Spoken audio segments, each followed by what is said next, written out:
Fala pessoal, eu sou Eric Jardel e mais uma vez bem-vindo, bem-vinda, futuro interno, futura interna, tá certo? Hoje, se você começou por esse vídeo, saiba que estamos dentro de uma série de outros vídeos falando sobre internato, dando dicas, orientações, compartilhando, querendo provocar um pouco dessas reflexões para que você possa ao final dessa série aproveitar bem melhor o seu internato, certo? Essa fase tão importante da nossa formação acadêmica, tá certo? É uma série mais ou menos de 8 a 10 vídeos, no qual a gente vai dividir por tópicos, tá? E hoje a gente vai começar com algumas coisas, principalmente o que? Né? A gente já falou um pouquinho do que esperar do internato, né? O que é o internato, tá certo? Agora vou falar um pouquinho do que os serviços esperam da gente, certo? De interno. O que é que o hospital, o que é que o corpo clínico, o que é que os seus pacientes esperam de você, beleza? Bem, o que é que os seus chefes, os seus residentes, os seus staffs, né? O que é que eles esperam de você?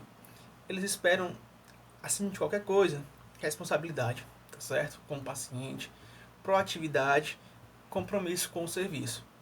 Eita, mas se eu não estiver sabendo lá aquele rodapé do livro, eu vou ficar me sentindo muito mal por não ter aquele conhecimento específico de tal área.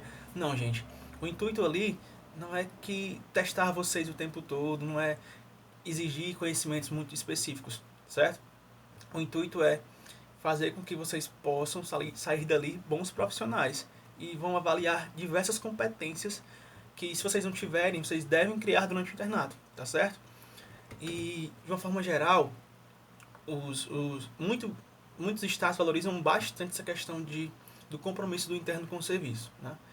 Isso é colocado assim, porque se tu tem compromisso, se tu tem déficit em alguma outra atividade, algum exame físico, alguma parte do exame físico, em alguma questão da anamnese, em algum conteúdo específico, tu vai correr atrás daquele assunto e vai aprender, né?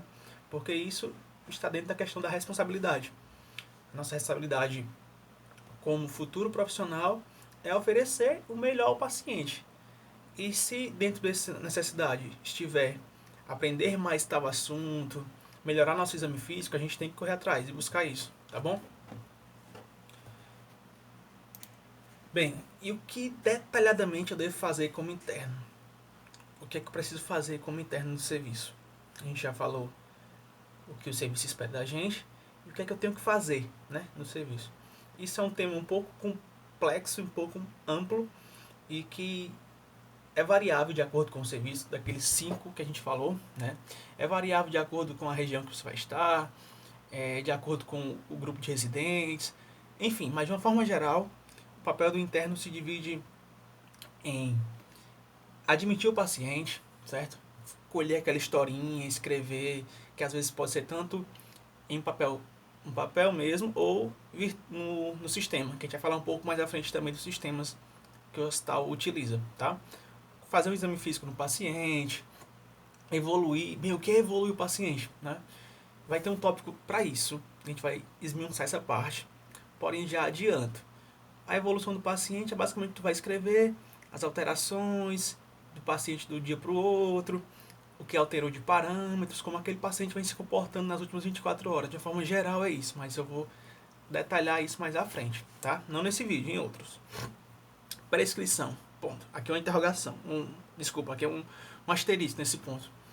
A prescrição, não nos compete, certo? A gente pode até escrever alguma coisinha ou outra, porém só podemos liberar, assim como as outras questões também, com o aval, com a supervisão de um residente ou um staff, tá? Por que isso? Porque a gente não é médico ainda, a gente não está formado, não temos o CRM ainda, né? Não podemos prescrever medicações. A gente pode até conversar, debater, tirar uma dúvida ou outra, aprender como é que se prescreve aquilo, porém na hora de liberar aquela prescrição, né, de entregar para a enfermagem, ó, essa é a prescrição do paciente, nós precisamos do aval de alguém que tem um CRM, né? No caso, um residente ou preferencialmente o staff, tá bom? Preencher papéis de alta, tá? Papéis de solicitação de exame. Alguns momentos você vai fazer isso tudo no sistema também, certo?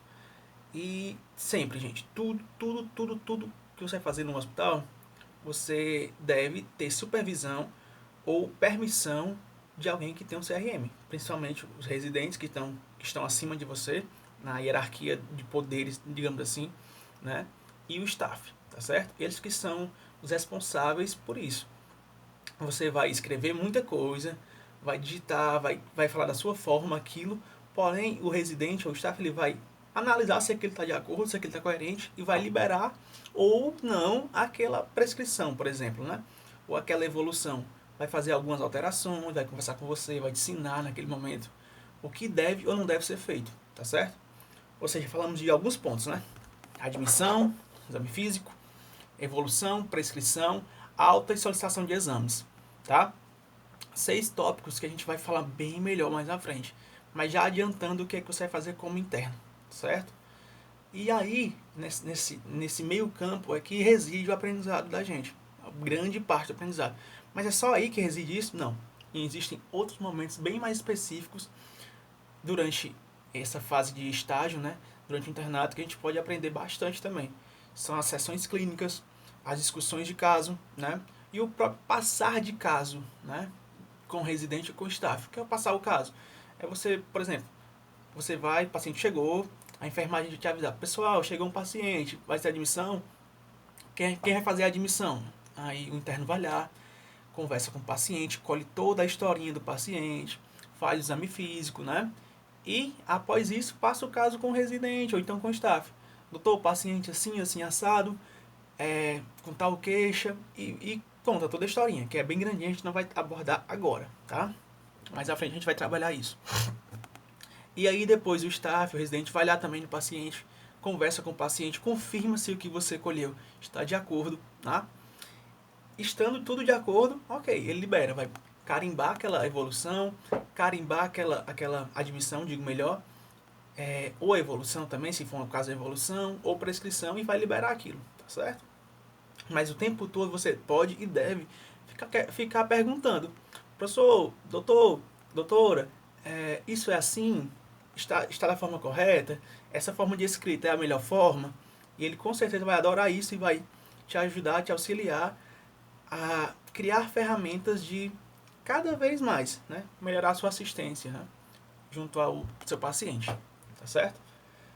Bem, além disso, né, além dessas formas de aprendizado, como eu falei, as formas de aprendizado mais relacionadas ao trabalho mesmo, esse trabalho braçal que a gente tem no internato, as discussões clínicas, as discussões de casos, né, que é a forma mais científica, digamos assim, de ensino-aprendizado, mais tradicional. Existe uma terceira que eu acho mais importante, ao meu ver. Não que as outras não sejam importantes também, são muito importantes, mas esta, especialmente, é aquela que eu acho que vai mudar a nossa relação, né, com o paciente. Porque é o que os pacientes do internato vão, do hospital, de posto, vão nos oferecer, que é o aprendizado com o paciente. Cada paciente é muito mais que um livro, é uma história, é uma pessoa que, sabe, é super complexa em si mesmo. E aquela individualidade, aquela complexidade tem muito a te oferecer. Se você conseguir aproveitar aquele momento com o paciente e aprender não só daquela comorbidade que ele está naquele momento com ela, ou de alguma doença crônica, ou de algum, sabe? Você tem muito a construir com o seu paciente, não esqueça disso. Ele talvez seja a sua maior fonte de ensinamentos ali no hospital, tá certo? Além disso, também o aprendizado com a equipe interprofissional, com enfermeiros, com técnicos, com todo mundo, gente. Você está no internato, você tem que aprender o máximo com todo mundo, né? Porque cada um ali tem muito a ensinar, principalmente para a gente estar tá chegando. É um mundo um pouco novo para muitas pessoas, então aproveitem com todo mundo mesmo. O máximo que você puder aprender deles. Por fim, para o vídeo não ficar muito longo, o que, é que eu devo ter de material, de equipamento para o meu internato? Eu vou pontuar algumas coisas aqui. Antes de tudo, já adianto que, pessoal, algumas coisas são importantes, outras são muito importantes, né? E outras são, assim, importantes, mas que a gente pode não ter, certo? Eu vou focar em algumas que eu considero indispensáveis para a maioria dos serviços e outras que eu considero assim, poxa, se eu tivesse mais grana, se eu tivesse... se eu gostasse, por exemplo, penso em fazer neurologia, supondo. seria interessante eu comprar já alguns materiais para treinar de forma mais aprofundada o exame neurológico, por exemplo, entendeu? Vamos lá, o que é que eu acho essencial? Eu acho muito importante estetoscópio, né? Tá ali em torno de R$ 500, um bom estetoscópio pra gente. Oxímetro, em torno de R$ 100 na internet, mas que se você for para a farmácia isso é bem mais caro. Um tubinho de álcool simples mesmo, que a gente compra em farmácia, R$ 10, R$ 15, que você pode inclusive ficar recarregando no hospital, desde que você vá usar aquele álcool para sua segurança e para a segurança do paciente, obviamente, né?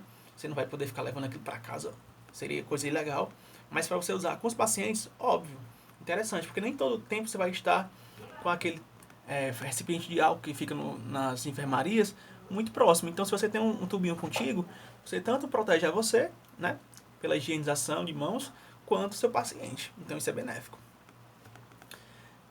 Outra coisa que é importante também, pendrive, caneta e uma prancheta, certo? Para um suporte para folhas de ofício, por exemplo. São coisas que totalizando uns R$ 30 você consegue comprar, tá? Por que pendrive? Porque alguns hospitais não oferecem um número suficiente de computadores para todo mundo. Outros não têm um sistema tão, digamos assim, tão moderno e que você necessita, às vezes, ficar copiando esses documentos e guardando contigo para não perder. Entendeu? Evoluções, altas, sabe? E mais à frente vocês vão entender a necessidade desse pendrive. E tem que ser um pendrive bem simples mesmo, que você possa assim, que não vai te fazer falta caso você venha a perder, né? Ou não vai te fazer falta caso ele seja infectado com vírus, por exemplo, que em alguns hospitais questão de vírus de computador é bem comum, né? E outra coisa que eu acho bem legal, pijama hospitalar. Não tenho, mas preciso comprar, inclusive, porque mais cômodo para lavar, mais cômodo para trocar também no ambiente hospitalar, tá certo? E além do mais você pode personalizar, colocar seu nome, né? Fica bem interessante. Esses são os pontos que eu considero importantes. Tá? Outros que poderiam ser comprados caso você tenha grana, tenha interesse também, seria um martelinho para o exame neurológico, né? Aquele martelinho de Babinski, mas existem outros também. Diapasão, uma lanterninha para o exame neurológico também, mas não só para isso, para outras coisas. O esfingnomamômetro, glicosímetro. O glicosímetro é importante para o hospital, já não tem lá? Tem lá. Mas, quando a gente está no internato, vez ou outra surge aquele familiar, né, que pergunta um monte de coisa, que quer tirar um monte de dúvida. E você tendo algum desses equipamentos podem ser bem úteis também nesse momento de orientação, pelo menos. Tu não vai, claro, fazer uma consulta, porque tu não é médico ainda. Mas você pode orientá-lo melhor, né?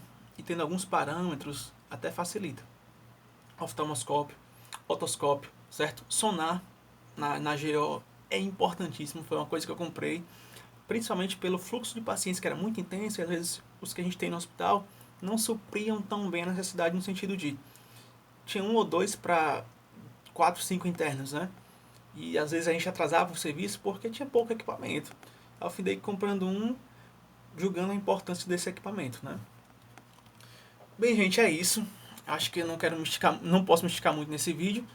Então, de uma forma geral, são esses os tópicos que vocês precisam refletir hoje, né? Pensar melhor no que comprar. Gente, não tem que sair comprando tudo isso, pelo amor de Deus, não é assim. Vocês vão sentir no serviço a real necessidade ou não daquilo. Vocês podem comprar, por exemplo, estou um mês no serviço da clínica médica. Tem muito paciente neurológico. Será que não seria interessante comprar um martelinho para fazer o exame neurológico mais bem feito, mais completo? Pode ser. E outra coisa, os residentes geralmente sempre têm esse kitzinho mais completo de equipamentos. E eles são muito solícitos e emprestam sem nenhum problema. Tá certo? E no mais é isso. Se inscrevam no canal. Logo tem mais vídeos. Acho que vai ficar em torno disso mesmo, 10 a 15 minutos. Dá pra assistir em velocidade 2 aí tranquilamente.